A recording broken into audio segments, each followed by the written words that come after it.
Monster, you wanna go out? You either gotta stay there the whole video or you gotta leave right now.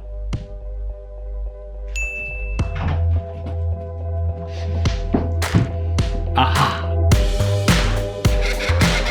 Oh, sorry, okay. The number one question I get asked all the time is how do I get a career in fashion? Actually, that's the second most asked question because the number one, at least if I go by all the comments on my Instagram, is... What do we got here? What did we just try and do? What are you doing? What did you have to eat? Is that why they call it the poop deck? What does that guy even do? Who is that guy? Mr. Derek. Today, in this video, I'm gonna answer both of those questions. Wrong answer! My name is Derek Blasberg. No idea who that is. I'm a fashion editor and a writer, and I'm currently the head of fashion and beauty for YouTube. This is how I got here.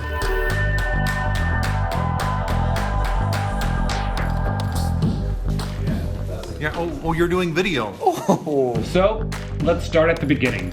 I was born and raised in St. Louis, Missouri. I grew up in the same house and lived in the same bedroom my first 18 years. I know St. Louis isn't exactly a fashion capital, but it is responsible for Anheuser-Busch, the beginning of the Lewis and Clark expedition, home of the St. Louis Cardinals, toasted ravioli, Emo's Pizza. So we've got a lot of things going for us. I'd say personal style isn't one of them. Here's a picture of me when I was 7. And here's some rapid fire, also humiliating pictures of me from my childhood. Thanks for this, Mom. But when I was a teenager, I became obsessed with fashion. Magazines, movies, old Hollywood glamour, red carpet, dresses, photography, art, artists, models, supermodels. And my number one hobby was collaging. I made a million collages. This is a picture of one of the collages on my bedroom wall. Mom. Kids today would probably call this mood boarding. I was old school. I had an X-Acto knife and a stack of magazines. We're talking Us Weekly before it was a weekly. But as time went on, I was interested in more than just pretty pictures and pretty dresses. How were these images created? How were they styled? How were they cast? What was the inspiration? Looking back now, I was kind of like a prototypical The Secret. Have you heard about it? This is The Secret. I was willing myself to a life in fashion, to a life in magazine. And the most surreal part is that eventually it kind of came true. I would say a defining moment of my childhood was being diagnosed ADHD. Do I really need to say that? Do you think that's an enriching part of I had a hard time concentrating, I was all over the walls. The kids at school used to tease me and call me Derek Spasberg. At the time, I hated that nickname. I did not think Derek Spasberg was a term of endearment. But looking back, I can see that all that bundled up energy worked as an incubator for the creativity that would flourish later in life. So, I guess my first lesson in this video is tap into your inner Spasberg. Next up, I'm a ball of energy in St. Louis and I know I need to get to New York, but how do I get there? There are some people who got out of St. Louis other ways, like my friend Carly Kloss, who grew up a couple streets away from me. She was 6 feet tall when she was in 8th grade. She obviously used modeling as a way to get out, but it was pretty clear from an early age that wasn't going to work for me. The way I was going to get out of St. Louis and make it in the big city was through education, academia, good grades, scholarships. This is kind of a sick fact about me, but I had perfect attendance from kindergarten through 12th grade. Sick, isn't it? I graduated high school in the class of 2000. Here is a montage of incredible pictures from my senior year.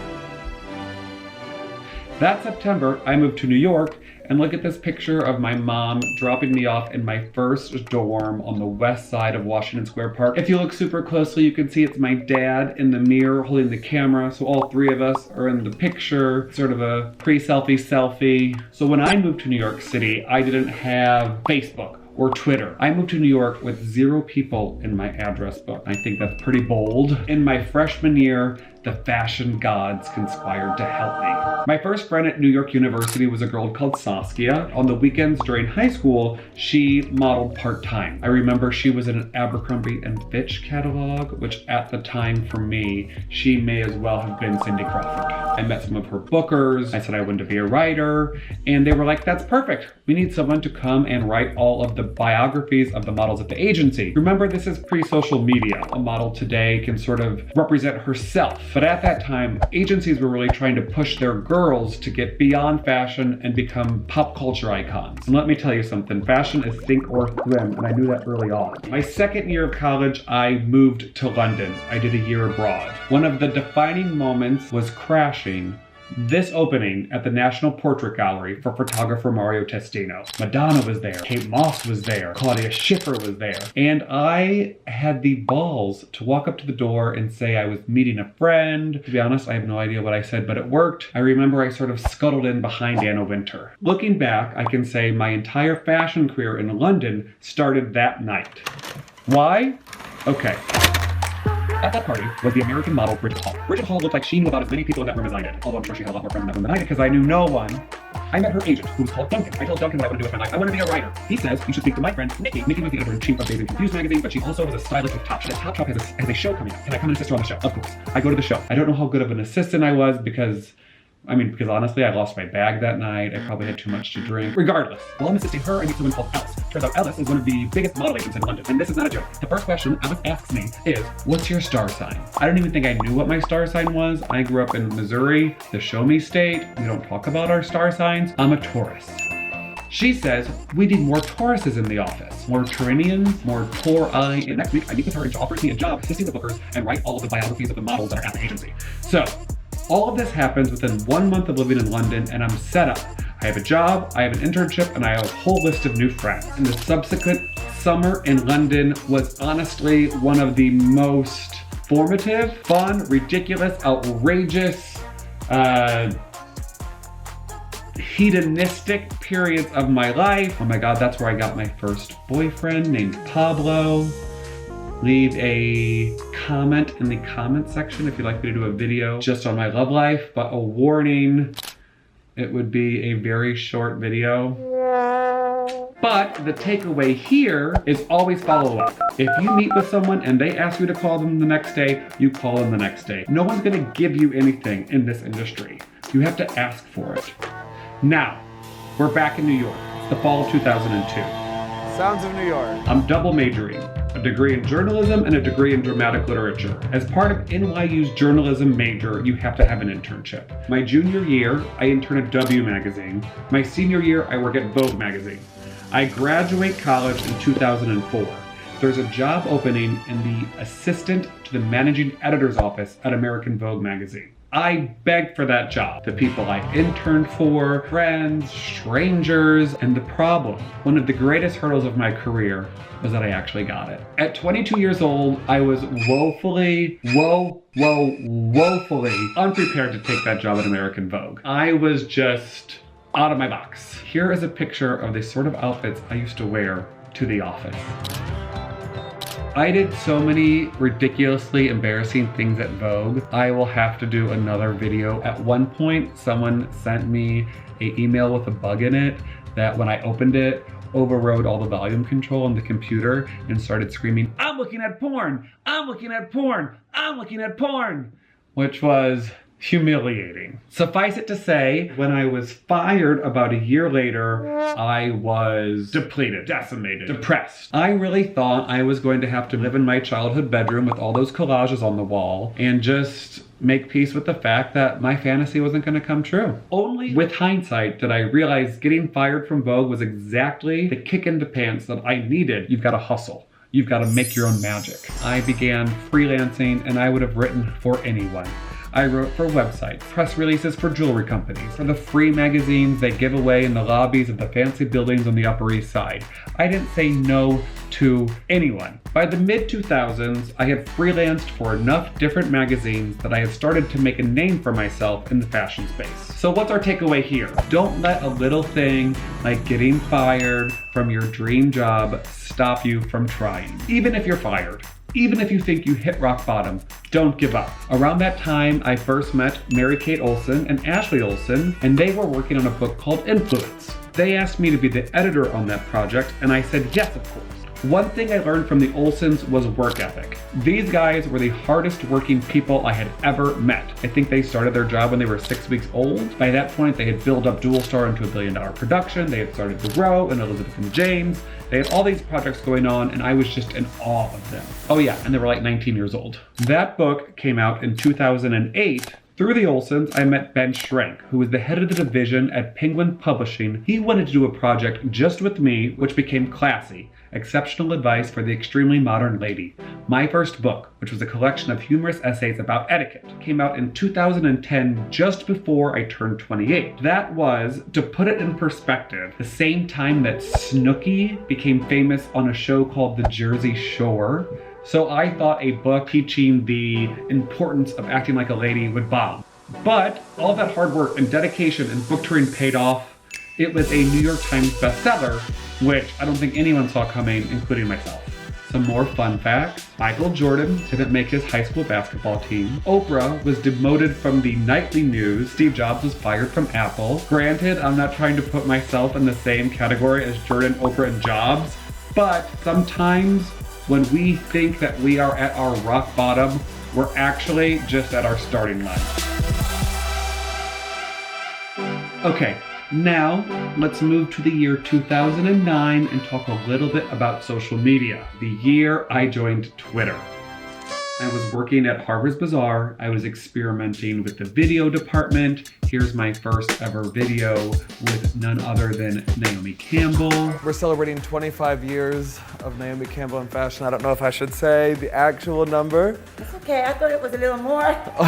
The fashion world was resistant to the world of social media. They thought tweeting was cheap. They thought bloggers weren't prestigious. In fact, there was this moment when I think the fashion community was looking for a better word than blog. I guess that wasn't aspirational enough. But I disagreed. I was thrilled by the opportunity to connect with people around the world. When I wrote an article, I'd tweet about it. When I went to Fashion Week, I'd tweet about it so they could see what I'd see on the runways. I joined Instagram in 2012, which I loved because it was the amalgamation of my amalgamation. Do I say it wrong? Because it was an amalgamate, blah, blah, blah. Let's do convergence. I joined Instagram in 2012, which I loved because it was the convergence of my childhood desires of telling fashionable stories. I loved how social media disrupted the fashion industry hierarchy, and it helped establish me as a fashion journalist. And by 2015, New York Magazine had called me the Truman Capote of Instagram. Bob Iger, who was until recently the CEO of Disney, has an incredible quote, "Innovate or die." And that's how I feel about social media. I realized by being a digital storyteller, I was earning my space in this industry. So stick to your guns, follow your instincts. You might be wrong, you might be right, and you might just be ahead of the curve. All right, are you still with me? It's 2014, Vanity Fair asked me to join the team as our man on the street. The emphasis in that role was video. I went to Grand Central Station with Emma Watson on an iPad. All right, guys, who's got $2 and a question for Emma? This is also where I did the digital dating service with Chrissy Teigen. Are you on MySpace?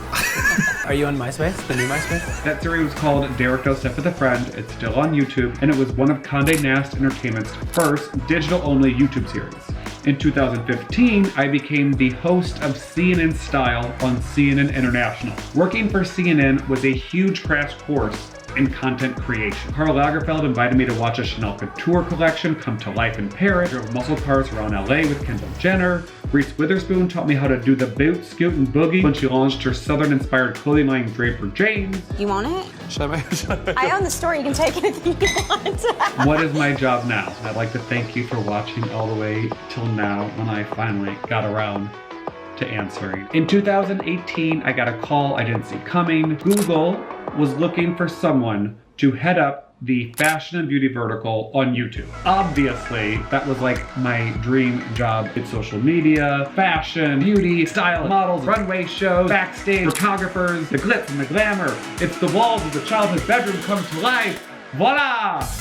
YouTube is by far the largest social media platform in the world. The fashion and beauty vertical is basically broken up into 3 different buckets. The first bucket is brands. So Louis Vuitton, Nike, Gucci, Prada, Marc Jacobs. The second bucket is publications. Vogue, Goop, W Magazine. The third bucket is what we call professionals, hairstylists, makeup artists, models. As the head of fashion and beauty, my job is to help support the creation of style content across the platform. Another focus of my job is helping bridge the gap between this traditional fashion, beauty, style world and this incredible YouTube community. So you get Emma Chamberlain at Louis Vuitton, Liza Koshy at Dior. In 2019, we launched youtube.com/fashion, which has become the largest aggregator for style video content in the world. My number one takeaway when it comes to creating content for Vanity Fair or CNN, YouTube creators is, and it probably sounds commonsensical, is to make content you want to see. If you yourself don't want to see it, you can't expect anyone else to want to either. So, in conclusion, let's do a quick review of our lessons. Number 1, be a spazberg. Find what you love, even if it's collaging, and ask yourself how you can plan that into a bigger picture life goal. Lesson 2, always follow up. If I hadn't crashed that opening in London and followed up on that model agent, there's a good chance I wouldn't be here today. Lesson 3, don't quit, even when you're fired.